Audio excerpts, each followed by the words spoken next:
और अपने 3 दिन के उत्तराखंड के दौरे में मुख्यमंत्री योगी आदित्यनाथ ने 2 दिन अपनी जन्म स्थली पंचूर में बिताए हैं। पंचूर गांव में योगी आदित्यनाथ ने पारिवारिक कार्यक्रमों में शिरकत की और साथ ही सामाजिक कार्यक्रमों में भी पहुंचे। गुरुवार को अपने पैतृक गांव पंचूर से रवाना होने से पहले उन्होंने अपनी मां का एक बार फिर से आशीर्वाद लिया और फिर अपने परिजनों से मुलाकात कर बिथ्याणी पहुंचे, जहां पर उन्होंने अपने गुरु ब्रह्मलीन महंत अवैधनाथ के मूर्ति पर पुष्पांजलि अर्पित कर उनसे आशीर्वाद लिया और फिर बिथ्याणी महाविद्यालय के प्राचार्य कक्ष में महाविद्यालय के मौजूदा शिक्षकों के साथ लंबी वार्ता की है। इस दौरान उन्होंने शिक्षकों का मार्गदर्शन किया और कहा है कि महाविद्यालय में पढ़ने वाले छात्र छात्राओं को बेहतर शैक्षणिक माहौल मिले, ये हम सबकी प्राथमिकता होनी चाहिए।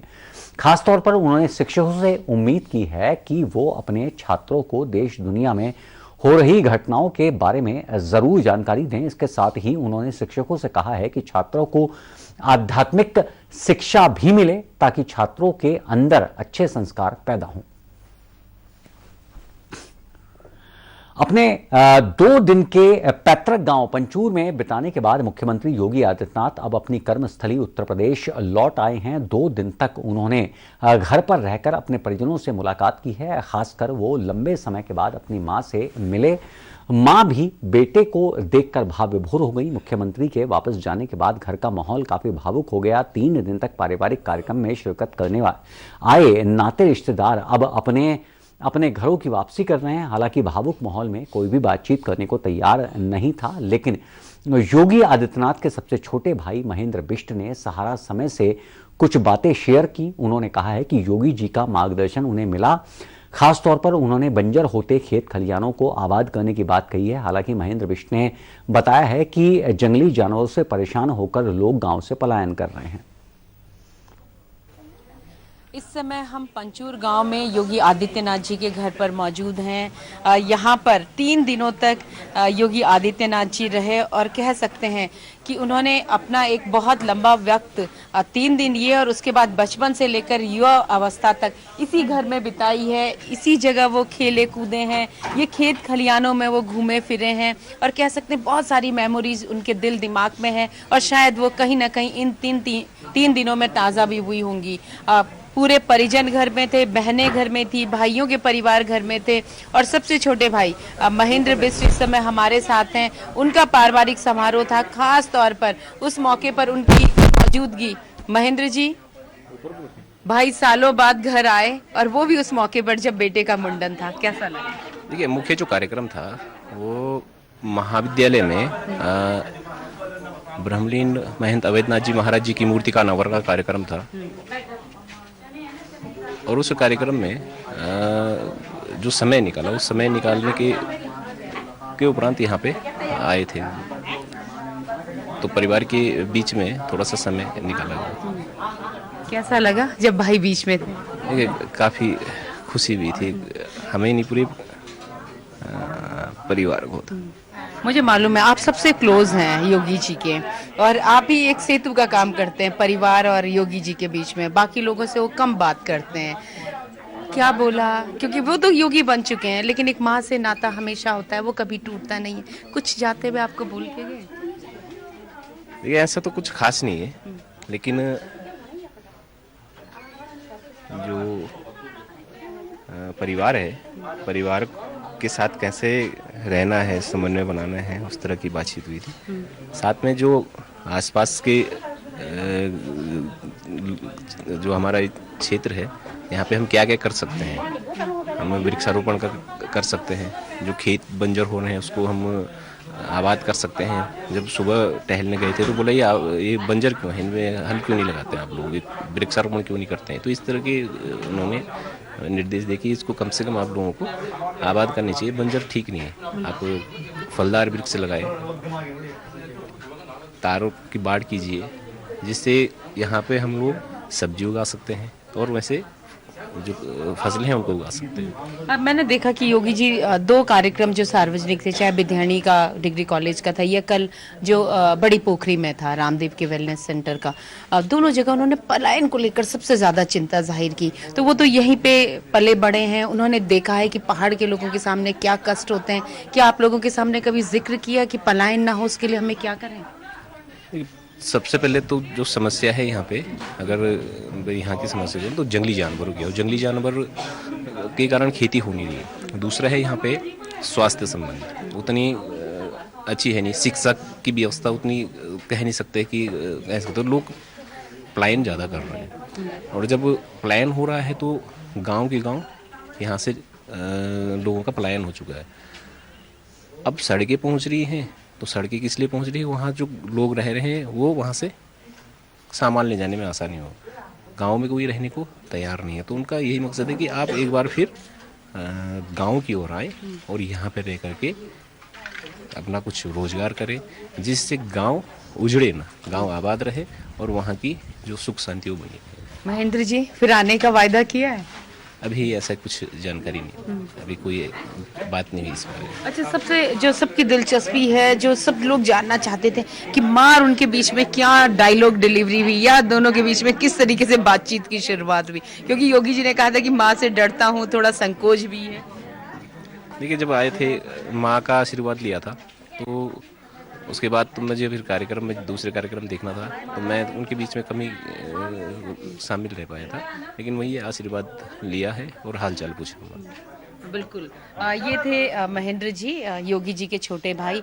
काफ़ी व्यस्त हैं, बावजूद उसके उन्होंने बातचीत की है। आप देखेंगे दूसरी तरफ यहाँ से परिजन लगातार जा रहे हैं, बहनें हैं, परिवार के और नाते रिश्तेदार हैं, और सभी एक एक करके विदा हो रहे हैं, क्योंकि 3 दिन का कार्यक्रम था। योगी जी यहाँ पर थे तो सभी लोग घर में मौजूद थे। जो एक माहौल था, माता जी भी बैठी हुई हैं, उनका भी कह सकते हैं कि जो सबसे ज़्यादा क्यूरोसिटी थी वो थी माता से मिलने की। माँ और बेटे का मिलन बहुत खास मिलन था, और कह सकते हैं माँ की भावनाएं हैं, और माँ की भावनाएं जो होती हैं बेटे के लिए, बेटा किसी भी उम्र का हो जाए, माँ की भावनाएं कभी कम नहीं होती हैं। थोड़ी सी आज इमोशनल भी होंगी माता जी। आज माता जी काफ़ी तबीयत खराब है, और वो थोड़ी सी वो है ना। और ये देखेंगे आपकी काफ़ी इस समय जो माहौल है वो काफ़ी भावुक है, क्योंकि बेटा सालों बाद घर आया और फिर बेटा चला भी गया है अपने दायित्व को निभाने के लिए, जो उसका राजधर्म है उसे निभाने के लिए। लेकिन ऐसी माता को भी सैल्यूट है जो अपने बेटे को राजधर्म निभाने से कतई भी नहीं रोक रही है।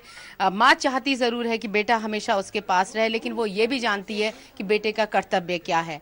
कैमरामैन मुकेश राजपूत के साथ सहारा समय के लिए पंचूर गाँव से ज्योत्सना।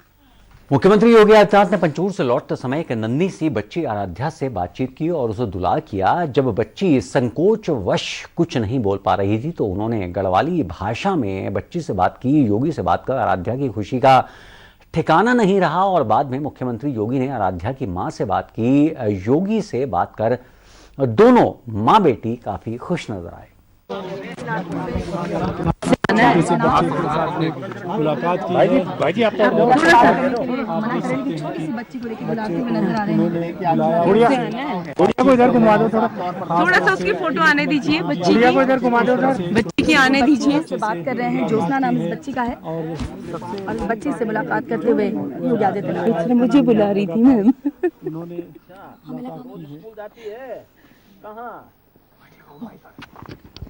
कहाँ तुम्हारा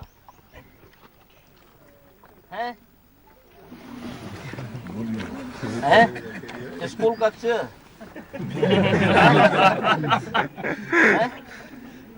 याद नहीं आ रहा है? तो 7वीं क्लास में बोल रही है। कैसे पढ़ती है 7वीं क्लास में? जाओ, कौन है इसका माँ बाप कौन है? आ जाइए। किसके आने दो, उनको उनके नाम आने दो। चेहरा इधर रखो। तो 7वीं बोल रही है। वो 7 साल के होने वाले, इसलिए बोल रही हूं। जा रहे सर मीडिया से बात कर लीजिए। सर के बारे में सर कुछ जानकारी दें, किस तरीके का वक्त यहाँ पर रहा और पंचूर के विकास के लिए क्या कुछ यहाँ पर बातचीत हुई है। योगी आदित्यनाथ से मिलकर आराध्या और उसकी मां को कैसा लगा, सहारा समय की संवाददाता ज्योत्सना ने दोनों से खास बातचीत की। योगी जी बच्चों से बहुत प्यार करते हैं, ये समय समय पर देखने को मिलता है। जब वो अपने उत्तराखंड दौरे पर, खास तौर पर पंचूर के दौरे पर थे, तो परिवार में भी वो परिवार के बच्चों के साथ काफ़ी ज़्यादा बातचीत कर रहे थे, उनके साथ हंस खेल रहे थे। और जब जा रहे थे तो यहाँ पर विद्याणी डिग्री कॉलेज में एक छोटी सी बच्ची उनको नजर आई, उससे भी उन्होंने बात करने की कोशिश की। हालांकि बच्ची शर्मा रही थी। मैं माँ से ही शुरुआत करती हूँ। आप कहाँ रहती हैं? यही बिथानी। हाँ जी, आप देखने आए थे योगी जी को? मैं यहाँ बीडीसी मेंबर भी हूँ और योगी से मिलने भी आए थे। अच्छा, आप बीटीसी मेंबर है। क्या शुभ नाम है आपका? ममता। ममता। ममता जी। आपकी बेटी का नाम? आराध्या। आराध्या। आराध्या, योगी जी ने आपसे बात की? हाँ जी। हाँ जी। क्या पूछा आपको? आप कौन से स्कूल में पढ़ते हो? आपने क्या बोला? विथानी। विद्याणी बोला। और जब आपने बोला कि 7, तो तब क्या वो पूछ रहे थे? वो कौन सी क्लास में पढ़ते हो? आप तो अभी 7 साल की हो ना? 6 साल। 6 साल की। अच्छा, कैसा लगा योगी जी से मिलके? अच्छा। टीवी में देखा था पहले? हाँ। है? आपको पता है वो आपके ही गांव के हैं? पता है? हाँ। अच्छा, ये देखिए आराध्या भी कह रही है कि उसे पता है, हालांकि वो समय थोड़ी शर्मा गई थी। आप भी साथ में आई हैं? हाँ जी। कैसा लगा? हाँ जी, अच्छा लगा है? हाँ जी। आप क्या सोचती हैं? आप तो बीडीसी मेंबर है, जनप्रतिनिधि भी हैं। योगी जी आते रहेंगे तो क्षेत्र का विकास? हाँ, योगी जी आते रहेंगे तो क्षेत्र का विकास भी होगा, हम लोगों को भी अच्छा लगेगा क्योंकि वो गांव आते जाते रहेंगे। बिल्कुल, आप देखेंगे कि यहाँ पे सामान्य लोग भी चाहते हैं कि योगी जी आते रहें, इससे क्षेत्र का विकास भी होगा। और सबसे बड़ी बात है कि छोटी बच्ची अब बहुत खुश है, उस समय शर्मा गई थी। कैमरामैन मुकेश राजपूत के साथ सहारा समय के लिए विद्याणी।